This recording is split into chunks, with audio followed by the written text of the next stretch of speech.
50th anniversary of hip-hop and taking a look at its influence on fashion and culture. 50 years, can you believe it? Yeah, that's a long time. Yes, that is a long time. And joining us now to break down some of the most influential looks in hip-hop history and how we can wear them now, that's the good thing, is Vice President of Fashion at Bustle Digital Group, Tiffany Reed. Hello. Yes. I'm very excited to be here. Of course, good to have you here. And fashion expert Josie.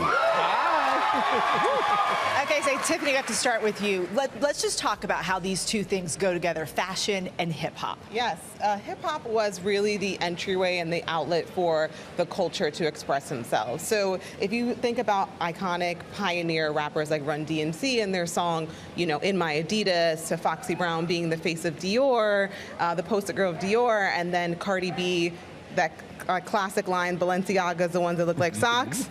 Once that's in the music, it moves the needle in the industry. All right, shall we get started? Yeah. All right. Let's talk about the great Missy Elliott. Joe, what can you tell us about Missy's influence on fashion? I mean, I think the fashion industry has had a love affair with Missy Elliott from the very beginning. I mean, I think if you remembered the video, The Rain, from the late 90s, and seeing her in that blow-up black trash bag-inspired suit and looking so good in it. And, of course, she's gone on to be in campaigns for Marc Jacobs and The Gap and everything. I mean, she's influenced so much of what you see on runways today. My favorite look is Missy in this Dior head-to-toe denim, so we wanted to replicate it here with our model. Instead of doing the embroidered jean, we did a cargo pant to make it a little bit more modernized. Yeah, really real. Those Meg Thee Stallion knees too, right?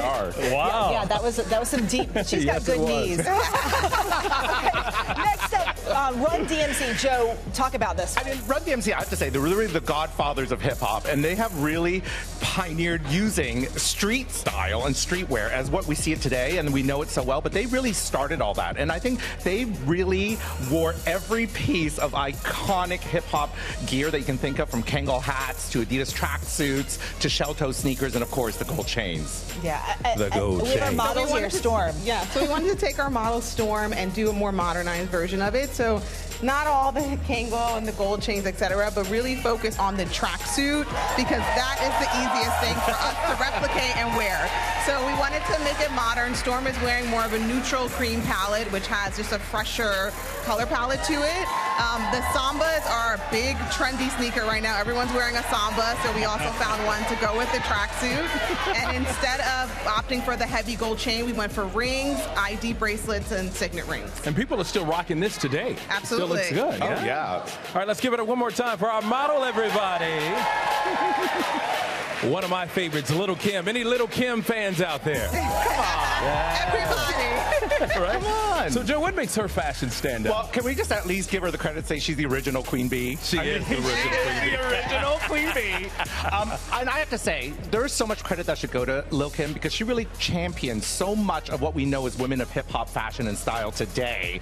And she was one of the first ones to really do multicolored wigs to match her outfit, and logo mania, which it's sort of part of fashion today, but really it was like her, Mary J. Blige, that really pushed forward in the late 90s into early 2000s, and Karl Lagerfeld used to say that he would design entire collections of Chanel around Little Kim. I mean, these are the designers that loved her. She wore a wig once with the Versace logo sprayed onto the wig. I mean, that's how dedicated she is to this world of fashion. All right, let's bring out our model, Cheryl. She is wearing the Little Kim look right here. So and it looks good. Yes, my favorite tell us Little about Kim is from Crush on You video. That is an iconic video that no one's ever going to forget. The all-red monochromatic look, I think, was a winner for me specifically. In the video, she's wearing it with a fur coat and lingerie. I wanted to make it more modern, so with a crop top and a jean, so that it's actually wearable. But I would definitely say don't be afraid to play with texture if you're wearing monochromatic, which is why we pulled out the leather jacket. Okay, now we have to talk about Busta Rhymes. Oh, 100%. 100%. I mean, can I tell you that from the very beginning, he always said, I don't want to wear something that somebody else might have on. And he was so much about being creative and designing his own things, sometimes making his own things. And I think we talk about so much gender fluid today, but he was doing that way back when on the carpet. This is OG here. Every single award show. OG. I mean, totally the OG. OG is in one of my favorite Busta Rhymes look was with the Soul Train Awards in a striped look. Instead of opting opting for stripes. I went for pleats instead, just to give the illusion of it. And then the jewelry. Men are wearing pearls now that are willing to take risks. And one of the biggest things of hip-hop in the 90s were people were taking risks and really finding their own identity. So, all right. OG. Yes, OG. So you guys ready to see the man who invented that look? Let's give it up for Busta Rhymes, everybody!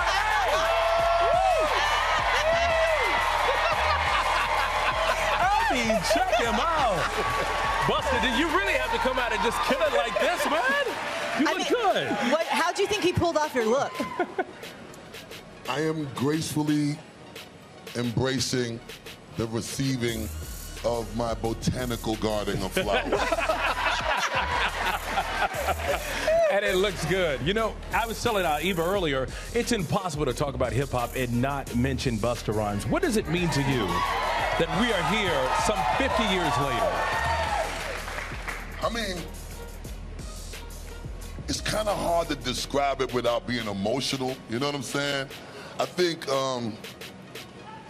there's really no amount of words that could describe the impact that this beautiful culture of hip-hop has had on us. And I think, like, way beyond, like, when people think of hip-hop, I think people think of, like, you know, the rap music, and you think of, like, you know, break dancing, or you think of, you know, the slang talk or whatever the case may be. But I really think that y'all should really understand from a very real perspective that hip-hop is like a real deep spirit thing.